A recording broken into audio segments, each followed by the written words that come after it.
कैसे हैं आप लोग। उम्मीद करता हूँ आप लोग अच्छे होंगे, मैं भी अच्छा हूँ। तो आज फिर एक बार स्वागत करता हूँ आपके अपने यूट्यूब चैनल द इंडियंस ज्ञान में। तो आज बात करेंगे ज्वाइनिंग प्रोसेस को लेके। अगर आप यूएई दुबई में आते हैं या अपने होम कंट्री से अप्लाई करते हैं तो आपका ज्वाइनिंग प्रोसेस क्या होता है, कंपनी में आपकी ज्वाइनिंग प्रोसेस क्या होता है, कितने दिन बाद आपका वीज़ा लगता है, वीज़ा पे डेट क्या होता है, सैलरी स्टार्ट कब से होती है और आपकी लीव कब से जो काउंट की जाती है। मान लीजिए कंपनी आपका 3 महीने बाद वीज़ा लगाती है, 2 महीने बाद वीज़ा लगाती है, तो 1 साल पे आपकी लीव होती है, 1 महीने की लीव और लीव सैलरी होती है और टिकट होता है। तो वो कंपनी कब देती है, उसको कब से काउंट करेगी, सारी डिटेल्स में बात करेंगे। देखिए होता क्या है, स्टार्टिंग प्रोसेस समझते हैं। जब कोई कंपनी वैकेंसी निकालती है तो वैकेंसी निकालते समय अगर वो 10 लोगों की वैकेंसी निकाल रही है तो वो अपना वीज़ा होल्डिंग भी देखती है कि मेरे पास 10 लोगों को वीज़ा देने का कोटा बचा है कि नहीं।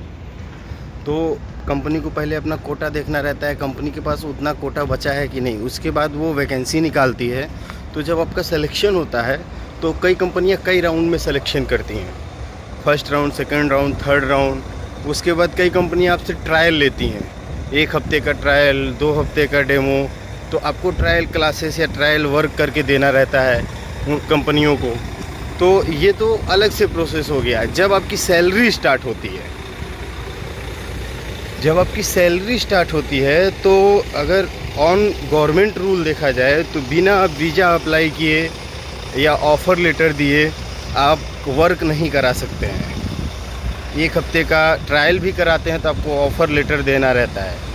तो ये प्रोसीजर होता है गवर्नमेंट रूल के हिसाब से। लेकिन कंपनियां करती क्या है, आपको काम कराना शुरू कर देंगी, आपको सैलरी एक्सचेंज में या कैश देती रहती हैं और आपका वीज़ा लेट लगाती हैं, 15 दिन, 20 दिन, 1 महीना। थोड़ा सा पुराने वीडियो को प्रोसेस आगे करते हैं क्योंकि गर्मी ज़्यादा होने की वजह से कैमरा नहीं वर्क कर रहा था।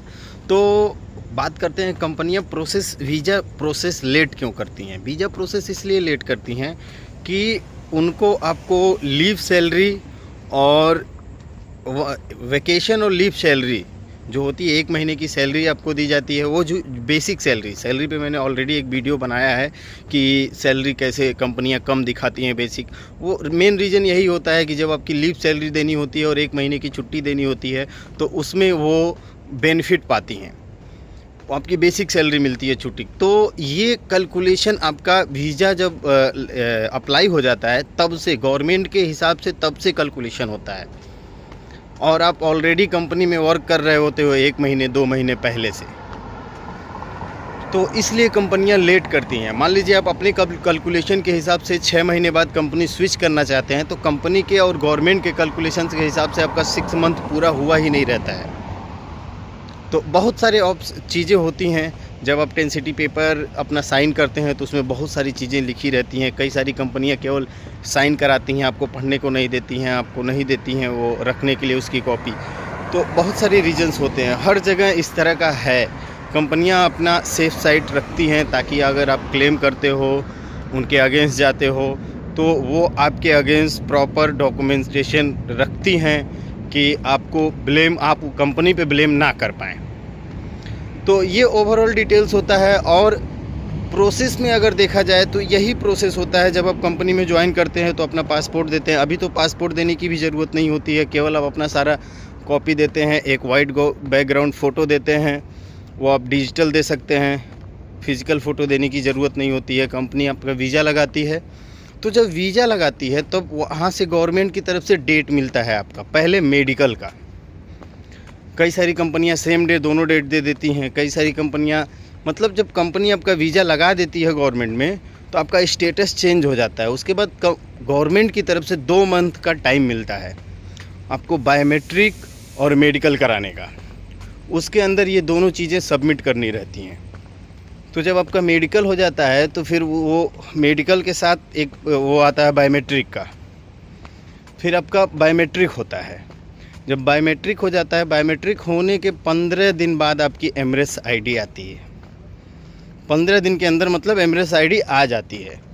तो अब एमरेस आईडी में क्या लोचा होता है, तो यहाँ पे यूएई पास करके एक ऐप होता है जिस पे आपकी सारी चीज़ें दिखती हैं। लेकिन आप देख कब सकते हैं, जब एमरेस आईडी में आपका अपना मोबाइल नंबर लगा हो। अब कंपनी के एचआर लोग क्या करते हैं, अपना मोबाइल नंबर देते हैं। आपका मोबाइल ना देके एचआर अपना मोबाइल नंबर देता है और कंपनी का एड्रेस देता है, ताकि आपकी एमरेस आईडी कंपनी के लोकेशन पे आए, एचआर के पास आए, आपके पास डायरेक्ट ना आए। तो आप यूएई पास पे लॉगिन नहीं कर सकते हैं। अगर उस पर आप लॉगिन करते हैं तो बहुत सारे बेनिफिट्स उससे होते हैं। डायरेक्ट कहीं भी आपका ऑथेंटिकेशन या अकाउंट खोलने में या बहुत सारी चीज़ों में उसका बेनिफिट मिलता है। आप अब देख सकते हैं आपके ऊपर फ़ाइन है कि नहीं है, आप कितने दिन आपका वीज़ा बचा है, कितनी आपकी बेसिक सैलरी, मतलब सारी चीज़ें आप देख सकते हैं। तो इसलिए कंपनियां और कंपनी के एचआर लोग इस चीज़ों को हाइड करते हैं। तो ओवरऑल दोस्तों 2-3 चीज़ों का हमेशा ध्यान रखना चाहिए कि आप तब से कैलकुलेशन करें जब से आपका वीज़ा वो स्टेटस चेंज हो रहा है, और जब आपका वीज़ा लग रहा है तो हमेशा आप कंपनी से बोल के प्रयास करें कि वो आपका मोबाइल नंबर आपके वीज़ा के साथ लगाए, ताकि एमरेस आईडी आपको रिसीव हो और आप यूएई पास पे आसानी से लॉगिन कर सकें, ताकि आपके आईडी से जुड़ी, आपके टर्मिनेशन से जुड़ा सारी चीज़ें आप खुद देख सकें कि कंपनी आपको क्या रीज़न दे के टर्मिनेट कर रही है। इन केस जब टर्मिनेट करती है तो क्या रीज़न दे के टर्मिनेट कर रही है, आपकी ग्रेच्युइटी कितनी बन रही है, मतलब ओवरऑल सारी डिटेल्स आप देख सकते हैं। केवल एक चीज़ अगर नहीं रहता है तो, मोबाइल नंबर नहीं रहता है तो नहीं देख सकते हैं। फिर उसके लिए आपका एड्रेस चेंज कराने के लिए फिर आईसीए पे जाके फ़ीस भरना पड़ता है, नया मोबाइल नंबर ऐड कराना पड़ता है, वो बहुत सारा प्रोसेस है। आप अपना भी मोबाइल नंबर ऐड करा सकते हैं, लेकिन दूसरा उसका प्रोसेस है, उस प्रोसेस पे भी मैं आने वाले समय में एक वीडियो बना दूंगा। तो ओवरऑल ये प्रोसेस होता है ज्वाइनिंग का। अब कई सारे लोग कहते हैं कि मैं 6 महीने से हूँ, अभी मेरा वीज़ा नहीं लगा, तो वो कंपनी का फॉल्ट है।